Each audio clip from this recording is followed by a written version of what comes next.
friends, Jan from the Moline Library here. Can you believe it's the last week of our summer reading program already?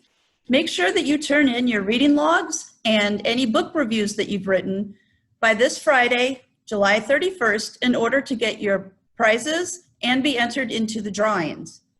This is also the last of the videos that we will have for the crafts that are part of your program packet. And today we're going to be making bookmarks.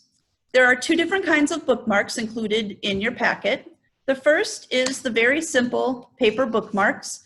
These are really easy. You can just decorate them, draw on them, put stickers on them, whatever you want, and then put the little thread through the top hole to make a loop. Easy peasy. The other bookmark that we're going to be making together today is the fabric bookmark. Inside your packet, you will have a piece of fabric, a piece of plastic sheeting, and then this felt that has your needle, and inside is your thread.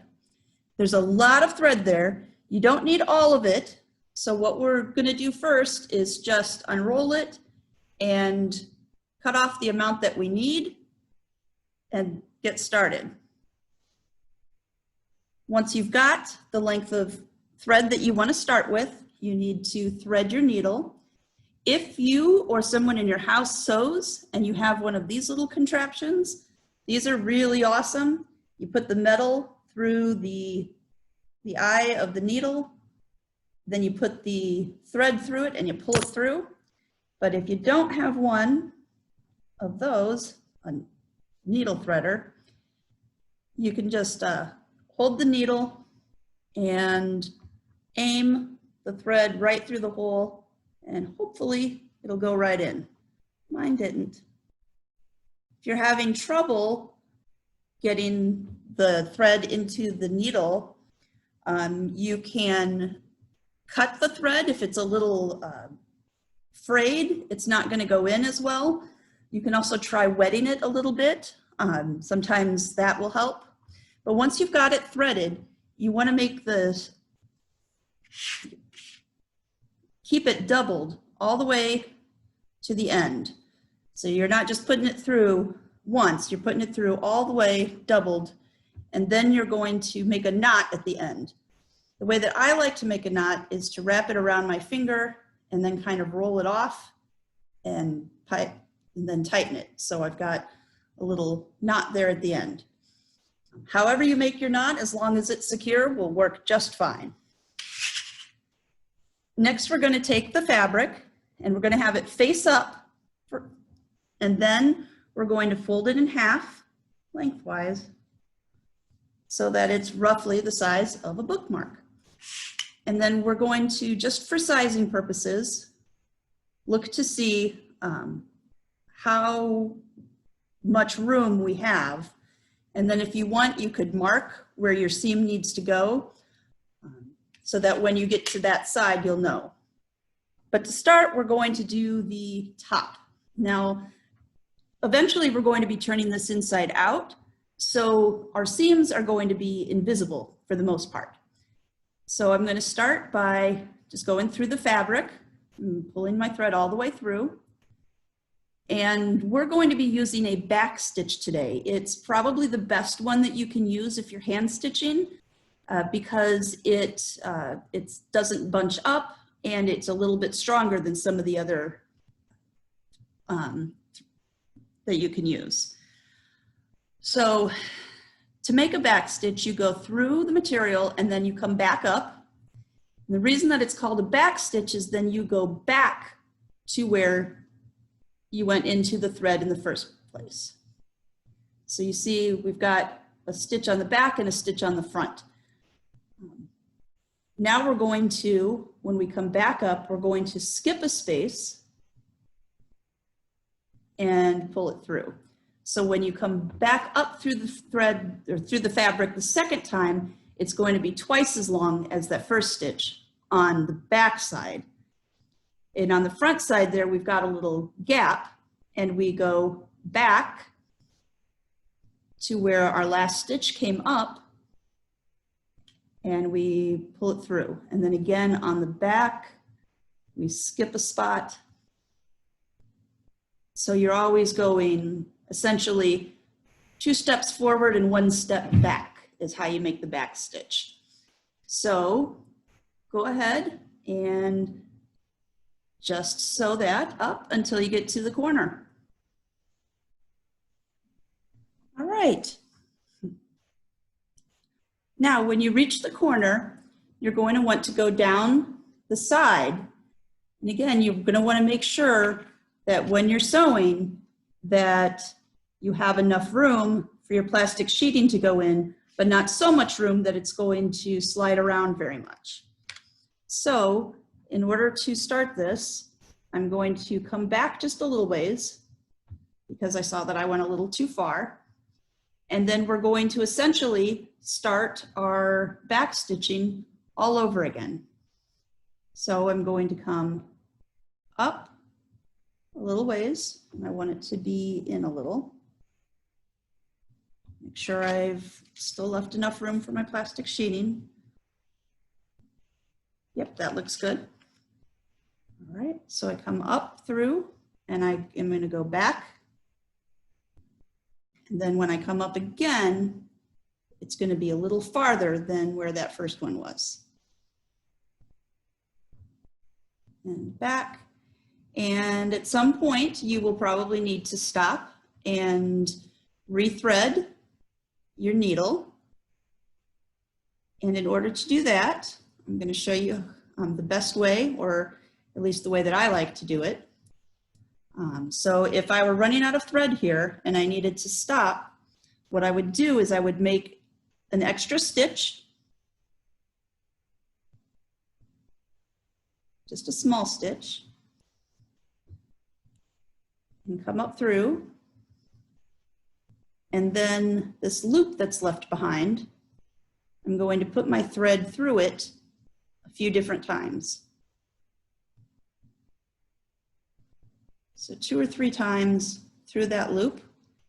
That way, when I pull it tight, it makes a knot. That's how I like to end that off. And then you just cut it, rethread, and start over again until you get to the end. Now I've gotten down to just about the end of the long side, and I'm going to stop and I'm going to measure with my plastic sheeting to see how I'm doing. So it looks like I probably need 1 more stitch, maybe 2, depending on how big the stitches are.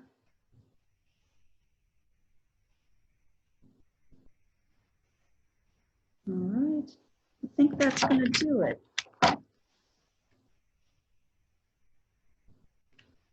That should be good. So I'm going to go ahead and tie this off again by making just a small stitch, and then, oops, can't even see my loop there. Try that again. Sometimes if your thread is getting really caught up, it's a good idea just to kind of spin it around. All right, there's the loop that I want. I'm going to go through it 2 or 3 times and then pull it tight to make a knot. As you can see, my stitches aren't super straight. You know, they're kind of wiggly, but that's okay because what we're doing next is turning the whole thing inside out. So you just want to get your thumbs in there and just kind of wiggle it down till you get to the top, and then turn it inside out. Once you've got that top through, don't go too far. You want to come back and make sure, poke your fingers into the corners. Make sure that your corners are nice and flat. Once you get it all turned down, it'll be harder to get back to those corners. So what we have now is essentially a pouch that is, we sewed the top and the side, and now we're going to put the plastic sheeting in. Okay. If it is a little too wide or too long, you can trim it up. Hopefully the pouch is just about the right size. or wiggle it in there a little bit because your stitches are going to be in the way. All right. So you can see here that I've got a little bit of extra material. I'm over from where that is, and that's good. We want that because what we have to do next is fold these edges in like so, leaving just a little bit of room between the plastic and the edge of the fabric. Not too much, but enough that we can stitch. Got thread there. All right, so you see how I've kind of made a little pouch there? And so I'm going to knot my thread again.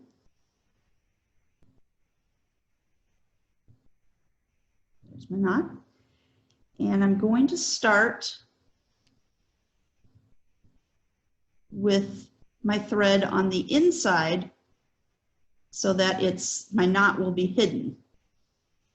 And then we're just going to do the same thing, come all the way back through, and we are going to do the same back stitching along this side here.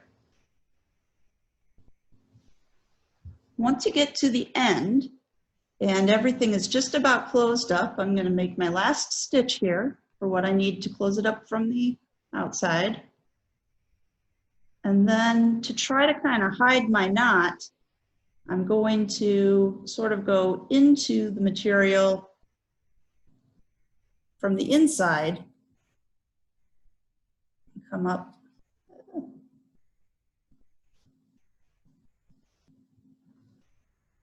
So hopefully then, when I go through my loop there, I'm not having good luck today. All right, go through my loop there. When I pull it down, that knot's going to be kind of on the inside instead of the outside. And then we cut it off. And there you have your fabric bookmark.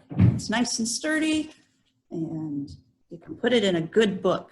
I hope you've enjoyed making these bookmarks and all of the other crafts that we've done together this summer. I don't know what the school year is going to look like, but we are definitely going to be offering you whatever we can. Be sure to stop in the library Monday through Friday from 9 to 5. Or if you want to pick up the materials curbside, that's still available from 10 to 4 Monday through Friday. Have a great summer. I hope to see you soon.